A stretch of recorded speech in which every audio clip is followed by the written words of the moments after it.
আমি এখন রয়েছি মানিকগঞ্জ পাটুরিয়ার ৫ নম্বর ফেরিঘাটে। আমার পেছনেই রয়েছে ভাসমান কারখানা মধুমতি।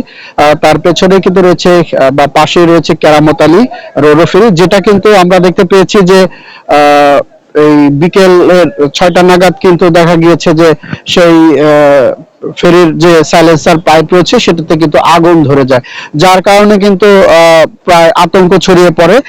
তো পেছনেই যে ফেরিটা দেখা যাচ্ছে রোরো ফেরি, এই পাটুরিয়া ঘাটে সেটা লোড হতে থাকে। লোড হওয়ার পর যখন ইঞ্জিন স্টার্ট দেয় তখনই কিন্তু সাইলেন্সার পাইপ দিয়ে প্রথমে ধোঁয়া বের হয়। ধোঁয়া বের হওয়ার পর কিন্তু একটু পরেই কিন্তু যখন ফুল স্পিডে ইঞ্জিনটা ছেড়ে যাওয়ার উদ্দেশ্যে, দৌলত দিয়ে ছেড়ে যাওয়ার উদ্দেশ্যে স্টার্ট হয়, তখনই কিন্তু সেই সাইলেন্সার পাইপে কিন্তু বেশ রকমের আগুন ধরে যায়। আগুন ধরে যাওয়ার পর কিন্তু স্থানীয় যারা রয়েছে তারা কিন্তু বেশ দ্রুততার সাথে বিভিন্ন পানি এবং উপর থেকে বিআইডব্লিউ টিসির যে ফেরির যে ইয়া রয়েছে, ফেরির স্টাফরা রয়েছে, তারা কিন্তু পানি দিতে থাকে। উপরের ফেরির যে পানিগুলো থাকে সেগুলো কিন্তু দিতে থাকে। এতে করে হয় কি যে একটা সময় পর সেটা কিন্তু ২০-২৫ মিনিট তারা নিয়ন্ত্রণে নিয়ে আসতে থাকে। যখনই ফায়ার সার্ভিস আসে, ফায়ার সার্ভিস এসে কিন্তু সেই যে ফেরিটা রয়েছে ফেরিতে কিন্তু পানি দেওয়ার পরে কিন্তু সেটা নিভে যায়। আমরা এখন একটু কথা বলতে চাই যে যে প্রত্যক্ষদর্শী রয়েছে, প্রত্যক্ষদর্শীর সাথে আমরা একটু কথা বলবো। আসলে উনি ওই সময়টাতে ছিলেন। আপনি একটু বিস্তারিত বলবেন যে আগুনটা আসলে কিভাবে লাগে, কখন নাগাদ লাগে এবং কিভাবে সেটা নিয়ন্ত্রণে আসে। যে আগুন আপনার হচ্ছে গিয়া সেই যখন ধোঁয়াটা বেরো, তো সেখান থেকে আগুনটা ধরে যায়। তো ধরার পর যখন ইঞ্জিনের স্পিডটা যখন বেশি হয় তখন আরো বেশি আগুন বের হয়। তো আপনার টিসিতে অফিসার ছিল, যারা ছিল, তো সেটা দিয়ে আপনার পানি মারে। পানি মারার মানে আপনার প্রায় আধা ঘন্টা পানি মারা হয়, তাও আগুন নিয়ন্ত্রণে আসছিল না। পরে আধা ঘন্টা পরে আপনি মানে আগুনটা নিয়ন্ত্রণে আসছে, আসার পরে মানে পুরো লোড ছিল, আপনার বাস ছিল, ট্রাক ছিল। পরে গাড়িগুলো আপনার আনলোড করা হয়েছে, আবার আনলোড করে ব্যাগে দিছে। দেওয়ার পর আপনার যখন পানির আপনার ফায়ার সার্ভিস আসছে, আসার পরে তো আপনার যখন আগুন নিয়ে গেছে আপনার ফের ১ ঘন্টা পরে, তো ফেরটা পরে আপনার ওটা রাখা হয়েছে। তো এটা এই ঘটনায় কি কোনো ক্ষয়ক্ষতি বা কোনো রকমের প্রাণহানির ঘটনা ঘটেছে কিনা? না না না, কোনো রকম ক্ষয়ক্ষতি হয় নাই, আপনার সবাই সেফ আছে। আচ্ছা, উনি যেমনটি বলছিলেন যে আসলে ফেরিতে যখন আগুনটি লাগে তার কিছুক্ষণ পরে কিন্তু সেটা নিয়ন্ত্রণে নিয়ে আসে, এতে কিন্তু কোনো দুর্ঘটনা ঘটেনি।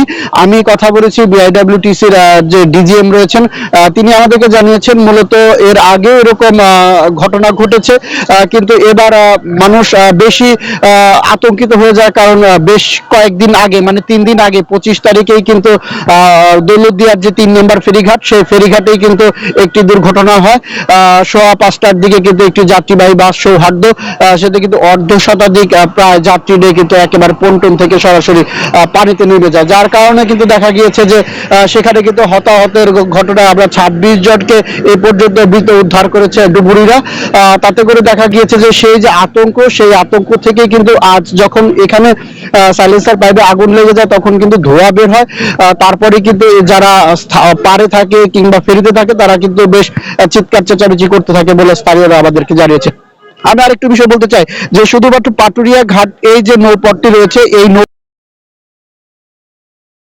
আপনি একটু দেখবেন যে এই যে যে ফেরিটা এসেছে, এই ফেরি থেকে কিন্তু দৌলতদিয়া থেকে আসার পর এটা কিন্তু আনলোড হয়ে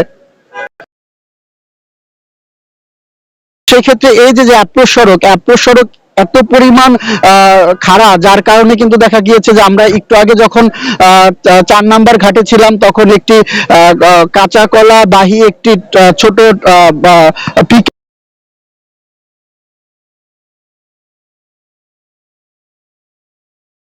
এখনো আমরা দেখি যে বিভিন্ন যারা এখানে যারা যাত্রী এবং যানবাহন চালক রয়েছে তারা বলছেন যে এরকম ঢালু খারাপ অবস্থা থাকলে যে সমস্যাটা হয়, যখন ব্রেক ফেল করে তখন কিন্তু পিছনের গাড়ির ক্ষয়ক্ষতি হয় কিংবা নদীতে পড়ে যাওয়ার কিন্তু একটা প্রবণতা থাকে। আবার অপরদিকে যখন সংযোগ সড়ক হয়ে যখন ফেরিতে উঠবে তখনও কিন্তু যখন নিয়ন্ত্রণ থাকে না তখন কিন্তু সরাসরি একেবারে নদী গর্ভে চলে যাওয়ার একটা সম্ভাবনা তৈরি হয়েছে। এবং আমরা ঈদের কয়েকদিন আগে কিন্তু এই 5 নাম্বার ঘাটেই কিন্তু একটি ঘটনা ঘটে, সেটা হচ্ছে তেলবাহী একটি পাম অয়েল বাহী একটি লরি কিন্তু একেবারে নিয়ন্ত্রণ হারিয়ে খাদে কিন্তু মানে পানিতে কিন্তু পড়ে যায়। তারপরেই কিন্তু রাতে উদ্ধারকারী জাহাজ হামজা সেটিকে উদ্ধার করে। এখন যারা যানবাহন চালক এবং যাত্রীরা রয়েছে তারা বলছেন যে এই সড়ক পথটা ক্রমশই ঝুঁকিপূর্ণ হয়ে রয়েছে। কিছুদিন পরেই কিন্তু বৃষ্টি শুরু হবে, বন্যা শুরু হবে, পানির লেভেল যখন বেড়ে যাবে তখন কিন্তু এই ঘাট দিয়ে যাতায়াত করাটা আরো বেশি কষ্টকর হবে।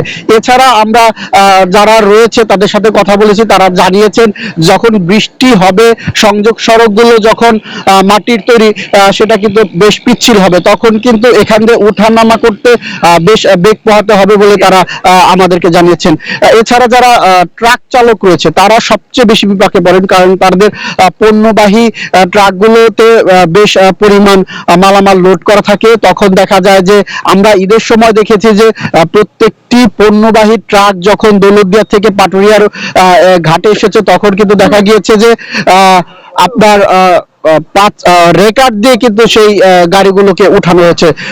সেক্ষেত্রে কিন্তু রেকার বিলটাও সেই যে ট্রাক চালক রয়েছে তাদেরকে কিন্তু বের করতে হচ্ছে।